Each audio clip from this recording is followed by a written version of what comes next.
All aboard your tech news, games, and deals caboose. We have some Vive Cosmos to go over, some eye tracking, and some Pimax eye tracking and controllers and other interview stuff to go over.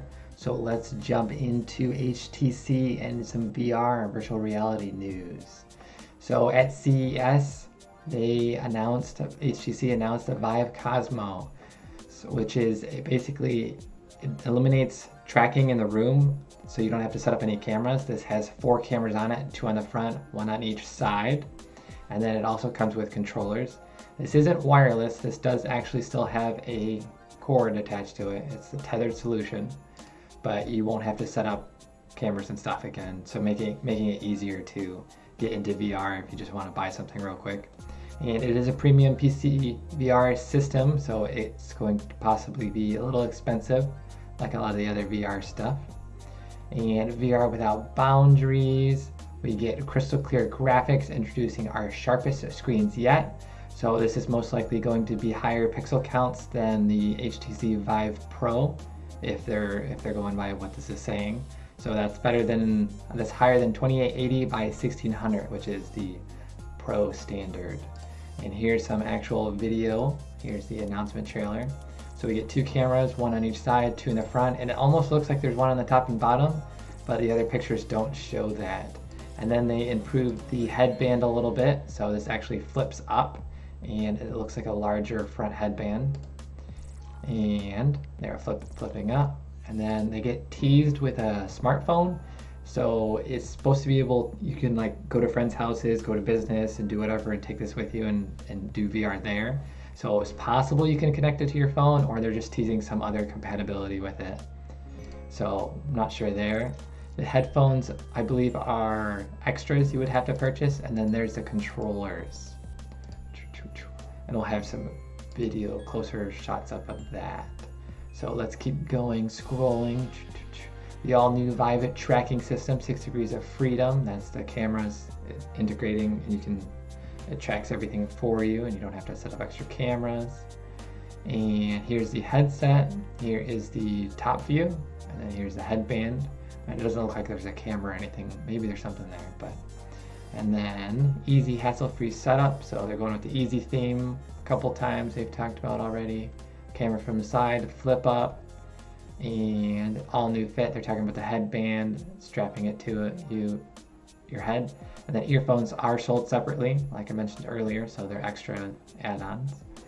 And then here's the controllers. You get, it looks like a joystick, 2 buttons, and there is triggers left and right. I believe there's a closer up shot, and they glow, they light up, and future-proof your VR with modular customization. So there's some kind of modular expectations with this, possibly wireless module like the HTC Vive Pro has, or some other extra things you can attach to it. And that is the HTC Vive Cosmos. We don't have a release date or price or anything. And next up we have the Vive Pro Eye. So this has eye tracking built into it, and this is the Pro version. So it's the Pro Eye version. It's going to be a 3rd version most likely, and be even more expensive. It gets pricey up here now. And we get to see the Vive Pro adds precision eye tracking, and we're going to go into this more. Your eyes are in control, so certain content compatibility is required. Some games you'll want this for. So here is a game they're showing. It looks like you can possibly be targeting this skeleton with your eyes, and it also then starts talking about foveated rendering. This is a big thing that's going to make higher end VR systems actually take off. And that is going to blur the side. You can actually see the side starts to get blurring. That's not just the text, it's basically saying that your eye is focused on this point, and it doesn't have to render all the other pixels as clear as you need to. So you'll get a lot of performance benefits from there. So higher resolutions where you're looking, and better FPS in general to make everything smoother. And also here's some actual tech for it. So lifelike avatars, your eyes are actually pointing to where your eyes are being tracked. So that's more in depth. And there's also some interesting stuff for the actual business, for tracking like data points and getting to know for ads and stuff, and different customer, what they're looking at, such. So there is that, and that's basically most of what they showed. There's actually some hands-on at CES. This is from Engadget. There's a little bit of video, and here's the actual foveated rendering. So it would be rendering this green area in the center and a little bit less around, and then the red area is where it would be even less rendered. And it's claiming up to 9-fold improvement according to Zero Light technical director Chris O'Connor. So that's a huge boost in FPS, 9 times the FPS or 9 times the resolution. Not sure which one would be better there, or a mix of the two. And then we get some video. Let's close that, play some of this video. So he's looking around, and at 1:19 we get some more video. We'll skip through this a little bit. Check it out, 4 minutes and 27 seconds. So they're doing a speaking demo. A lot of the stuff was for businesses, and you have to look at the audience and you get points, and then you get a scorecard afterwards. And she's freaking out right now because the audience seems too lifelike for her, which is pretty funny. Pretty good game if that's what you get out of it. And then at 2 minutes they show off eye lasers. Basically this is someone else with the eye tracking tech, and they're all dead, it looks like. Not sure what that is. But anyways, that is eye tracking with the HTC Vive Pro Eye. It's a pretty long name. And the tech it looks like they're using, from the Business Wire, mentions it's 7 Sun, and that's the eye tracking modulars they're using to use it all. And here's from the actual website, and they're integrating that in. And there's a bunch of other use cases, virtual reality, AR. Here's the eye tracking analysis stuff they were kind of talking about. Advertising, that's kind of more what they were talking about. And so we also have Vive Port Infinity. Before we get into the Pimax stuff, let's talk about this unlimited subscription. So basically right now Vive Port has a subscription, and you can pick 5 games each month, and you can change the 5 games every month, and that's $9 or about $6.66 if you get the 3-month plan. And then you can choose those 5 games out of a pick of like over 500. But with this unlimited subscription, they're just announcing the Infinity, you will get access to all of the titles. And they're not mentioning if this is a price increase or another subscription tier, but it's looking like they're converting it. So people will go from 5 games to 500. So it could be a price increase. We're not sure what people will happen if they had a 12-month subscription or what's going on there. But you'll get access to over 500 VR games. And from Road to VR, they're pointing at Vive Day with it when this is going to launch, April 5th. But still no price, so we're not quite sure. And Pimax, this is the 8K Kickstarter. It's got some publicity and some hype. So they're pretty close to finishing, they're maybe close to halfway to delivering all the Pimax headsets, but we get some cool stuff from CES. They actually demo their eye tracking modular, also from In7 Sunburst. And here we have MRTV, and he's actually showing off the eye tracking modules. These clip in, so any headsets you already purchased or the Kickstarters will actually get this included, I believe, for an extra bonus. And he actually goes over all the eye tracking, and he plays some games at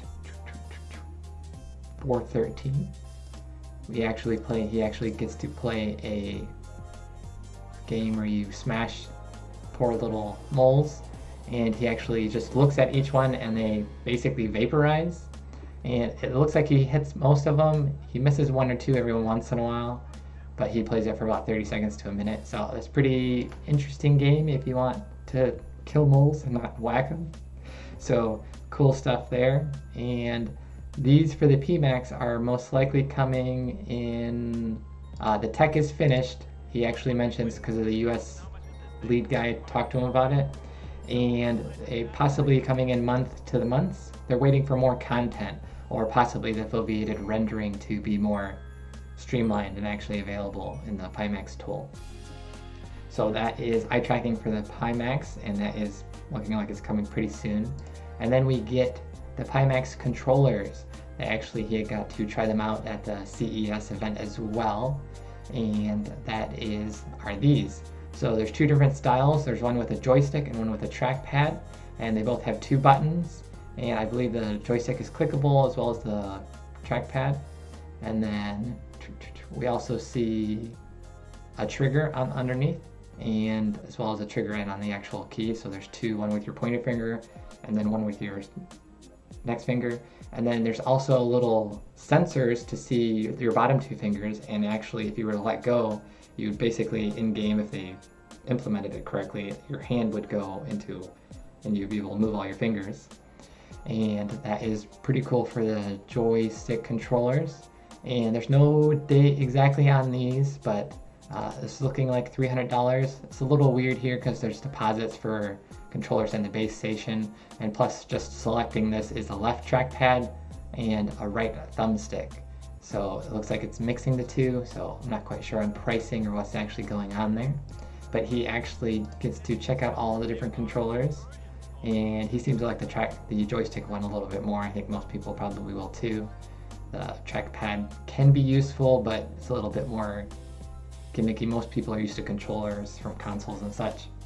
So he gets to try those out, and we get a little mention at 452 of them possibly getting quarter 3.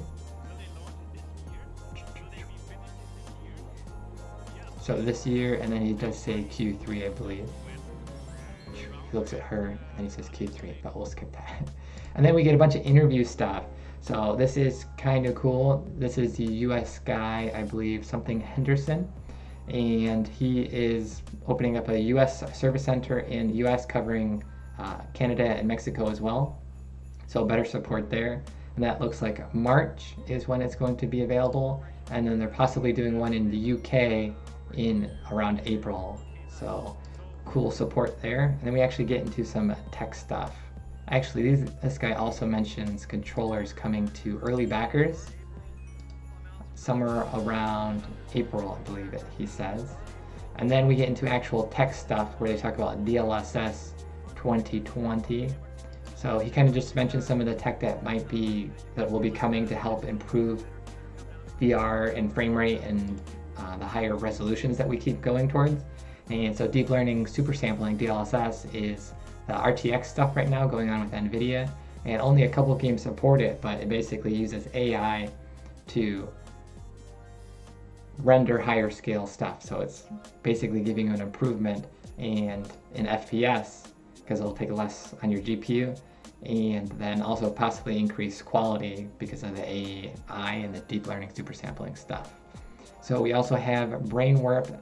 They also mentioned that is in beta now.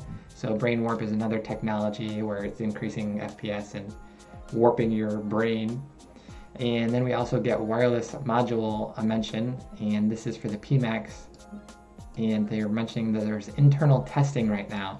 So they got a lot of challenges that they were going through because they had to render such a high resolution and transmit that. So we got a pretty good while wait for that. Hopefully we'll hear more about the wireless tracking this year. And that is your VR news. And there'll be another episode tomorrow at 3 p.m. We might squeeze one in the morning. We're not sure yet. We gotta see what the news is going on. And we will be signing out. Pew, pew, pew, pew, pew.